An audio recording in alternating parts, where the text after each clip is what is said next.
مبہم ہے. پیغمبر صلی اللہ علیہ وسلم کو نہایت بلاغ مبین ان پہ واجب ہے کہ وہ امامت کے احکام، خلافت کے احکام واضح طور پہ بیان کریں، واضح طور پہ بیان کریں تاکہ ابہام نہ رہے. قریش میں تو بہت سارے قبیلے آ جاتے ہیں. بنی عباس بھی قریش میں ہے، بنی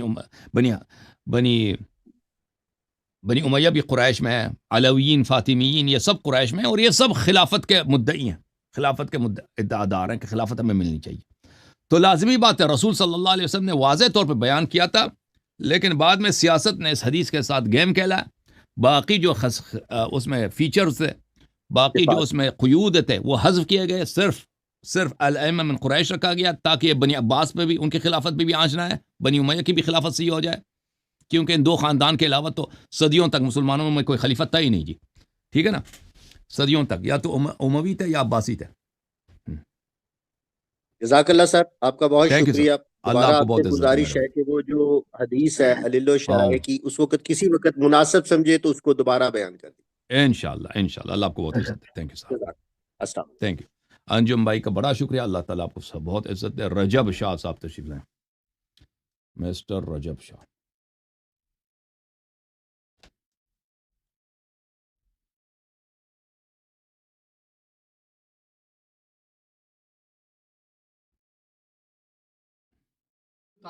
جی رجب بھائی السلام علیکم، کیسے ہیں؟ خیریت سے ہیں آپ؟ علیکم السلام ورحمۃ اللہ. خوب ہستی انشاءاللہ آقای عزیزم. ممنون، متشکر. آقا صاحب، آپ سے ایک چھوٹا سا ہی سوال ہے، مختصر سا. جی سر تو بولیں.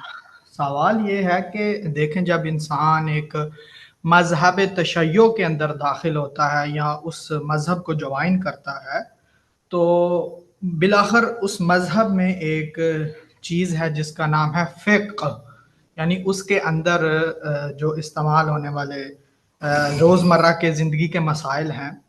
تو انسان جو ہے وہ کس کی طرف رجوع کرے، کس مطلب آیا ایک اس کے پاس منبع ہونا چاہیے، یا کس طریقے سے جو ہے وہ مطلب ایک چیز کو حاصل کر کے ان جو بنیادی طور پر جو اس کے یعنی چیزیں ہیں اس کو یعنی حاصل کر کے اور اس مقصد کو اور اس جو فقہ کو ہے جو وہ اچھے طریقے سے سمجھ سکتا ہے. اس کا ذرا کوئی آپ کے پاس ہے تو یہ ہماری طرح کریے جی گا. میرے بھائی، عرض یہ ہے کہ اللہ تعالیٰ آپ کو جزائے خیر دے.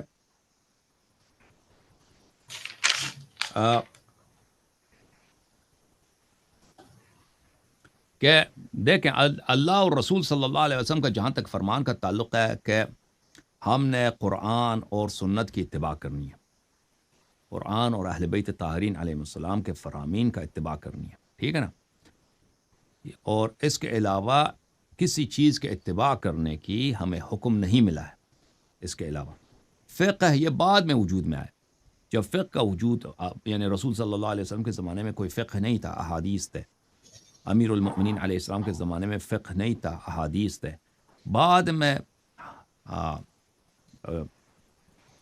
حضرت امام جعفر صادق اور حضرت امام محمد باقر علیہ السلام کے زمانے میں جب علم فقہ کا آغاز ہوا تھا، لوگوں نے تقلید وغیرہ شروع کیا تھا، تو ائمہ اطہار علیہ السلام نے اس سے سختی سے منع فرمایا تھا، اور فرمایا تھا صرف احادیث کا آپ لوگوں نے اتباع کرنی.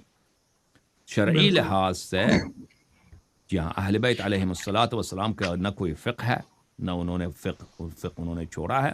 ان کی احادیث ہیں، روایات ہیں حلال و حرام میں، ان کی اتباع کرنی ہے. اس کے علاوہ اگر کوئی شخص کسی چیز کا اتباع کرتا ہے وہ باطل ہے. ٹھیک ہے نا بھائی؟ اللہ آپ کو سلامتی. نہیں تو یہ جبکہ قرآن میں یہ چیز واضح ہے اور قرآن اس چیز کا حکم دے رہا ہے کہ اے ایمان والو اللہ کی اطاعت کرو اور اس کے رسول کی اور اول الامر کی. یہاں پر جو اول الامر ہے جو اس حاضر دور کے معنی میں آتے ہیں، وہ اول الامر سے مراد کون لوگ ہیں؟ امام عصر علیہ السلام، ان کے علاوہ کوئی اول الامر نہیں ہے. امام عصر اس وقت تو موجود نہیں ہے نا؟ موجود ہیں. امام ان کے عصر وجود کے منکر جو انکار کرتا ہے وہ شیعہ نہیں ہے.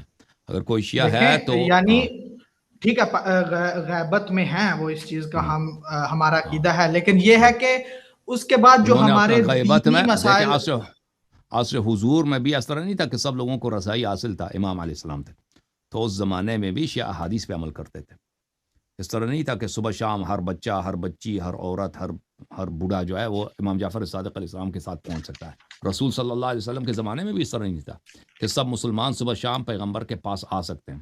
بہت سارے مسلمان تھے جو دور دراز، یمن مسلمان ہو چکا تھا، طائف مسلمان ہو چکا تھا، دور دراز علاقے میں قبائل تھے، تو وہ کس پہ عمل کرتے تھے؟ کسی کی تقلید کرتے تھے؟ نہیں، رسول اللہ صلی اللہ علیہ وسلم کے احادیث وہاں پہ ان کی سنت سنایا دیکھیں جاتا جی تھا۔ وہ تو اس وقت اور تھے، امام زمانہ علیہ لیکن وہ الصلاۃ ان والسلام کے جب ان کی غیبت ہوئی ہے تو انہوں نے خود فرمایا وَأَمَّا الْحَوَادِثُ الْوَاقِعَةُ فَارْجِعُوا فِيهَا إِلَىٰ رُوَاةِ حَدِيثِنَا فَإِنَّهُمْ حُجَّتِي عَلَيْكُمْ، ہمارے حدیث کے راویوں پر، کہ انہوں نے نہیں فرمایا کہ مفتیوں کے پاس چلے جاؤ۔ تو اس طرح اب نہیں ہے دیکھیں کہ نا اگر اللہ امام یاری علیہ صاحب، الصلاۃ والسلام، آپ سن لے بھائی، دیکھیں سن لے امام علیہ الصلاۃ والسلام اگر تک رسائی نہ ہو کوئی اور امام بن جاتا ہے، نہیں، امام علیہ السلام چاہے غیبت میں ہوں چاہے ظاہر ہوں سامنے ہوں، ان کا کلام صرف ان کا کلام حجت ہے، ٹھیک ہے نا۔ ہاں، اگر کوئی چیز انسان کو سمجھ نہیں آتا تو روات احادیث کے پاس رجوع کرتا ہے، حدیث میں جو موجود ہے حلال و حرام صرف وہی ہے، اس کے علاوہ نیا شریعت نازل نہیں ہوئی۔ نہیں، دیکھیں اللہ یاری صاحب میری بات سنیں، امام زمانہ اس وقت جو ہے وہ پردہ غیبت میں ہے، ٹھیک ہے، تو آپ مثال طور پہ ہر انسان تو نہیں نہ کر سکتا کہ ان سے جو ہے وہ رابطہ کرے یا آئیں، وہ ان کو جو ہے مسائل بتائیں، لیکن احادیث نسخ ہو گئی ہیں، احادیث نسخ ہو گئی ہیں۔ ایک وہ شخص، دیکھیں اللہ یاری صاحب، ایک وہ شخص کے جس بندے نے اسے اچھے طریقے سے، صحیح طریقے سے قرآن بھی نہیں پڑھنا آ رہا، وہ کس طرح سے حدیث کے معنی سمجھ سکتا ہے؟ وہ کس طرح سے تو حدیث سے بالکل معنی نکال سکتا ہے؟ اگر وہ نہیں نکال سکتا نا تو کوئی اس کو پڑھ کے سنائے۔ اگر وہ پڑھ عروۃ الوثقیٰ بھی نہیں یعنی پڑھ سکتا، وہ شرح الاسلام بھی نہیں پڑھ سکتا، وہ مراجع کا فتویٰ بھی نہیں پڑھ سکتا، اگر وہ قرآن حدیث نہیں پڑھ سکتا، کیونکہ حدیث مراجع کے یعنی فتووں پھر سے زیادہ اس چیز مشکل سے ہے۔ دیکھیں نا سن لو نا بھائی، اس چیز سے سن لو بھائی، سن لو، یہی چیز ظاہر ہوتی ہے کہ ہمارے اوپر واجب ہے کہ سن لو، اگر وہ حدیث نہیں پڑھ سکتا، ہم نہیں کہتے کہ سب لوگ حدیث پڑھ سکتے ہیں بھائی، سب لوگ فتوے بھی نہیں پڑھ سکتے نا۔ تو اسی علماء کس مرض کے دوا ہیں؟ علماء کا کام یہی ہے کہ وہ اگر کوئی جو اشخاص نہیں پڑھ سکتے ان کو پڑھ کے سنائیں۔ ممبر کس لیے؟ حسینیہ کس لیے؟ امام بارگاہ کس لیے؟ صرف اسی لیے کہ آپ عزاداری کریں، اس میں سینہ زنی نہیں کریں، دین کی باتیں کسی کو نہ سکھائیں۔ اللہ کی لعنت ہے اس عالم دین پر جو کہتا ہے تم صرف عزاداری کرو اور میری باتوں پہ عمل کرو، میں دین تمہیں نہیں سکھاتا۔ رسول اللہ صلی اللہ علیہ وسلم، اہل بیت علیہ السلام کے سنن کیا ہے، ان کے فرامین کیا ہے، امام جعفر صادق علیہ السلام نے کیا بولا ہے کہ کس طرح تم وضو لے لو، نماز کے مستحبات، یہ میں نہیں سکھاتا جی آپ صرف عزاداری کرو، اس کے علاوہ جو ہے آپ کیا کرو، میرے باتیں آپ پہ حجت ہیں۔ دین تو یہی بن گیا ہے نا شیعوں کا کہ سنت سے کام ہی نہیں، حدیث سے کام ہی نہیں ہے جی، کہتے ہیں سمجھ ہی نہیں آتی۔ سب لوگ اس طرح نہیں ہے کہ سب لوگ نہیں پڑھ سکتے، بہت سارے لوگ پڑھ بھی سکتے ہیں بھائی، بہت سارے لوگ ہیں جو عربی پڑھ سکتے ہیں، بہت سارے لوگ عربی اگر نہیں پڑھ سکتے تو اس کا ترجمہ پڑھ سکتے ہیں، ٹھیک ہے نا، ترجمہ پڑھ۔ کچھ لوگ ہیں جو ترجمہ بھی نہیں پڑھ سکتے جی، ان کے لیے علماء کا کیا مرض ہے؟ کس مرض کی دوا ہے؟ یعنی آپ کے نزدیک جو ہے وہ ایک شخص کو علماء کی طرف رجوع نہیں کرنا چاہیے، خود ہی وہ جو ہے وہ تحقیق کرے، یہ آپ کا نظریہ؟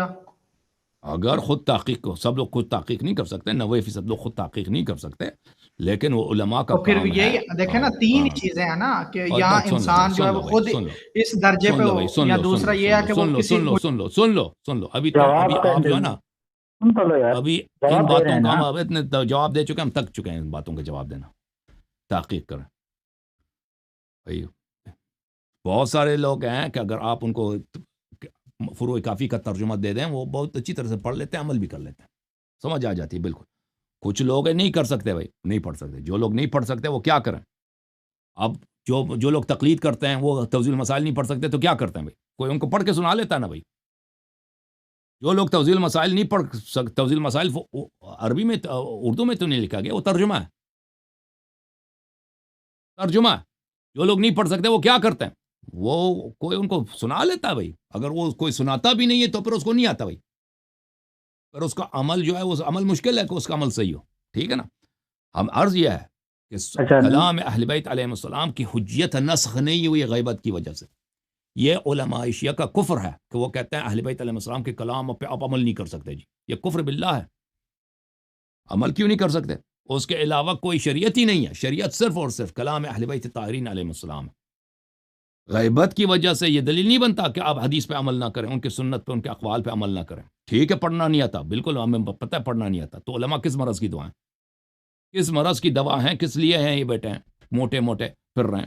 تو یہ سنائیں نا لوگوں کو۔ Thank you sir. Okay, next حضرت آکاش ہے، آپ کو مینشن کیا ہوا ہے اس کو لینے۔ Mister Akash, mister Akash.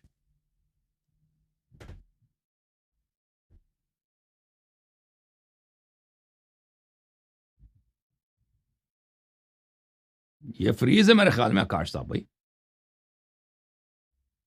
ہاں